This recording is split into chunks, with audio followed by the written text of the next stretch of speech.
Hello and welcome you all to VV studies. आज हम security analysis and investment management का एक नया टॉपिक पढ़ने वाले हैं, that is cost of investment in securities. जब आप किसी भी तरीके की सिक्योरिटीज़ में जब आप इन्वेस्ट करने जाते हो तो आपको एन नंबर ऑफ इन्वेस्टमेंट्स करने पड़ते हैं, मतलब an number of cost incurred रहती है एज एन इन्वेस्टर। चाहे आप कंपनी के प्रमोटर हो, चाहे आप कंपनी के इन्वेस्टर हो, चाहे आप रिटेल इन्वेस्टर हो, चाहे आप HNI को बिलोंग करते हो, चाहे आप QIB को बिलोंग करते हो, बेसिकली आप किसी भी कैटेगरी को बिलोंग करते हो तो आपको अलग अलग तरीके के कॉस्ट इनकर होते हैं। मतलब ऐसा नहीं है कि आज मान लीजिए मैंने कोई 500 रुपये अगर किसी शेयर में लगाए और वो आने वाले टाइम में, मतलब 500 रुपये खत्म हो गए, अगर मैंने 5 लाख किसी शेयर में लगाए और एक साल बाद या उससे पहले ही मैंने उसको सेल कर दिया at a price of 8 lakh, तो 3 लाख का मुझे इसमें प्रॉफिट हुआ। तो प्रॉफिट के साथ साथ मतलब ऐसा नहीं हो कि मेरा वो टोटल 3 लाख मेरा प्रॉफिट हो जाएगा, बिकॉज इस 3 लाख में से बहुत सारे मेरे कॉस्ट भी ऑब्वियसली कट करने पड़ेंगे, बिकॉज वो मेरे लिए एकदम बेसिकली मेरे लिए एक तरीके से लाइबिलिटीज़ हैं जो कि मुझे पे करनी है अलग अलग लोगों को, अलग अलग स्टैट्यूटरी बॉडीज़ को। जैसे कि इन्वेस्टमेंट एक्टिविटीज़ में कुछ कॉस्ट लगती है। First is the use of mental ability. Obviously mental ability कोई मॉनेटरी वैल्यू नहीं है, बट अगर आप कुछ अपने एफर्ट्स दे रहे हैं, अगर आप अपने माइंड को यूज़ कर रहे हैं, अगर आप किसी चीज़ पर्टिकुलर स्टॉक, किसी पर्टिकुलर म्यूचुअल फंड, किसी पर्टिकुलर डिबेंचर बॉन्ड के ऊपर या सिक्योरिटीज़ के ऊपर अगर आप रिसर्च कर रहे हो, तो रिसर्च करते में जब आप एक पर्टिकुलर सेक्टर को सिलेक्ट करोगे तो ऑब्वियसली उसमें बहुत ज़्यादा आपको दिमाग लगाना पड़ेगा, and that mental ability that is the basic cost that anyone has to incur. Next is the time involve with it. Again आप टाइम को पैसों में नहीं तोल सकते, बट ऐसा बोला जाता है दैट टाइम इज़ मनी। सो अगर आपके पास हो सकता है कि जो आपने टाइम एक पर्टिकुलर कंपनी में रिसर्च करने में लगाया, मान लीजिए आप मेरा कोई फ्रेंड आया, मेरे को फ्रेंड ने सजेस्ट किया कोई भी पर्टिकुलर स्टॉक मेरे को सजेस्ट किया, हो सकता है वो स्टॉक अच्छा हो सकता है वो स्टॉक अच्छा नहीं हो, बट ऑब्वियसली मैं उसके कहने पे तो इन्वेस्ट नहीं करूँगा, तो मैं अपना टाइम उसमें लगाऊंगा रिसर्च करने में, उस पर्टिकुलर कंपनी के फंडामेंटल्स देखूंगा, उस पर्टिकुलर कंपनी के टेक्निकल्स देखूंगा। जब ये सारी डिटेल्स मैं एनालाइज कर पाऊंगा अच्छे से, और तब मेरे को लगेगा कि हाँ अभी राइट टाइम है इस स्टॉक को परचेज करने का, तो शायद मैं परचेज करूँ। बट हो सकता है कि मुझे लगे कि हाँ उसके फंडामेंटल्स अच्छे हैं, टेक्निकल्स भी अच्छे हैं, but this is not the right time to buy that particular stock और दैट म्यूचुअल फंड। सो मैं क्या करूँगा, बेसिकली मेरा उस पर्टिकुलर टाइम पीरियड में मेरा टाइम वेस्ट हो गया। हो सकता था मैं किसी और स्टॉक को सर्च कर लेता और मुझे कोई स्टॉक, दूसरा ऐसा स्टॉक मिल जाता जो कि मैं उसी टाइम इन्वेस्ट कर सकता था। Next is opportunity cost. No मान लीजिए मेरे पास एक लिमिटेड अमाउंट ऑफ सोर्सेज हैं, जैसे कि मैंने पहले नंबर लिया था कि मेरे पास 5 लाख रुपए हैं इन्वेस्ट करने के लिए। अब मेरे 5 लाख रुपए पूरे मेरे मार्केट में लगे हुए हैं, लेकिन मेरे को कोई एक और नई कंपनी दिखी है जो कि बहुत अच्छी कंपनी है।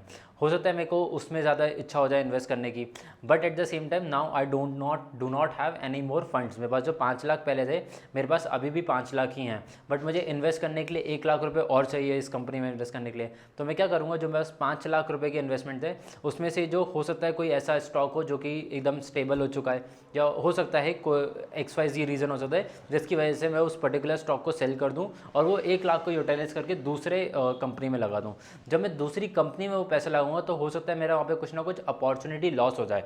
अब अपॉर्चुनिटी लॉस क्या है, एक पर्टिकुलर स्टॉक को बेच दिया मैंने दूसरे स्टॉक को खरीदने के लिए, हो सकता है कि जो पहला वाला स्टॉक जो मैंने बेचा था वो 20% गेन हो जाए और जो पहला वाला स्टॉक था वो सिर्फ 10% गेन ही हो। तो यहाँ पे जो 10% का डिफरेंस है that is my opportunity cost, जो हो सकता है कि मैंने एक नए इन्वेस्टमेंट के लिए मैंने वो पुराना पैसा छोड़ दिया। हो सकता है कि मैं उसको किसी और जगह इन्वेस्ट कर सकता था, लेकिन मैं उसको इन्वेस्ट नहीं कर पाया। Next is necessary equipments. हो सकता है कि मेरे को जब इन्वेस्टमेंट करना है तो उसके लिए बहुत सारे इक्विपमेंट्स लगते हैं।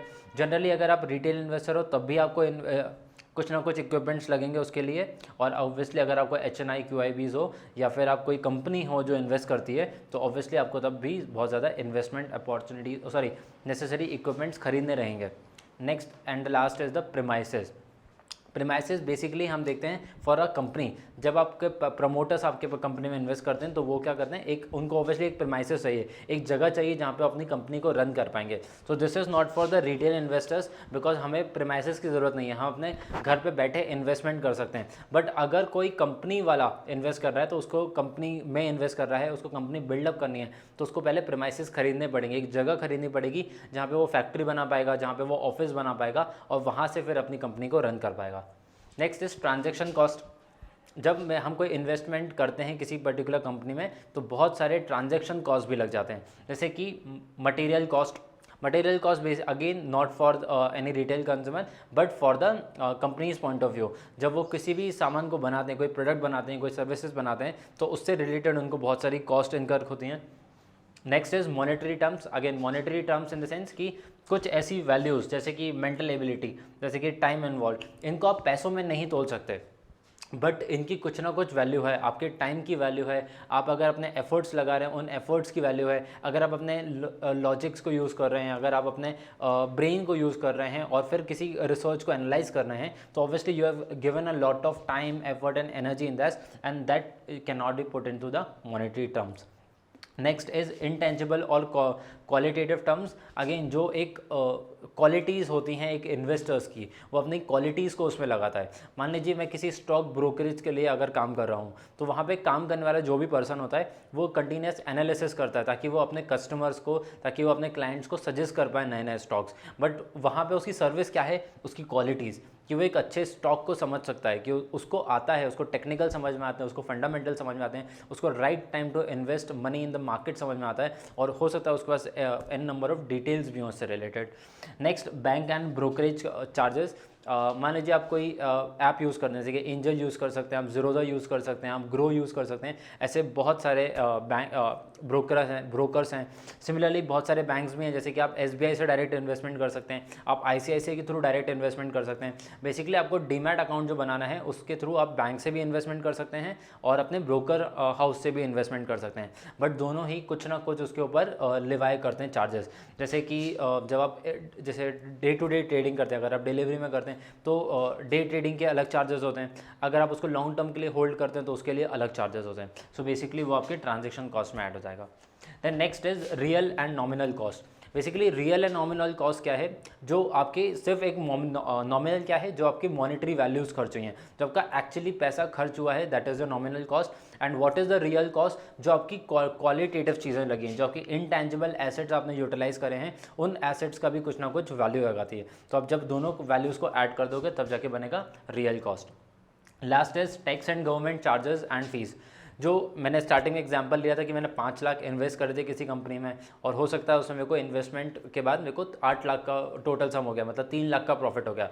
जब मेरे को 3 लाख का प्रॉफिट हुआ तो वो मेरा सोल प्रॉफिट नहीं है, because now I have to pay taxes, जो मैं डायरेक्टली इनकम टैक्स के फॉर्म में पे करता हूँ। या फिर अगर मैंने उसको शॉर्ट टर्म में अगर सेल किया तो उसके ऊपर मेरे को ज़्यादा टैक्स पे करना पड़ेगा, उसको अलग से ही पे करना पड़ेगा। कुछ होते हैं जो कि जैसे अगर लंबे टाइम के, जैसे सॉवरेन गोल्ड बॉन्ड है, अगर आप सॉवरेन गोल्ड बॉन्ड को अगर आप 8 ईयर्स तक होल्ड करते हो या 5 to 8 ईयर्स तक होल्ड करते हो, तो आपको उसके ऊपर कोई चार्जेस नहीं देने पड़ते, आपको कोई टैक्सेस पे नहीं करते। Basically it is a tax free investment. So कुछ ऐसे इन्वेस्टमेंट होते हैं जिसमें आपको टैक्स कम भरना पड़ता है, कुछ होता है जिसमें गवर्नमेंट आपको डिडक्शन देती है, कुछ ऐसे इन्वेस्टमेंट्स होते हैं जहाँ पे आपको लमसम में इन्वेस्टमेंट करना पड़ता है, मतलब हो सकता है 20 to 30% आपको पे करना पड़े। So these are various tax and government charges that are implied by the government of India on the retail investors as well as other investors. I hope the topic is clear to you, and if you like the video then please click the like button.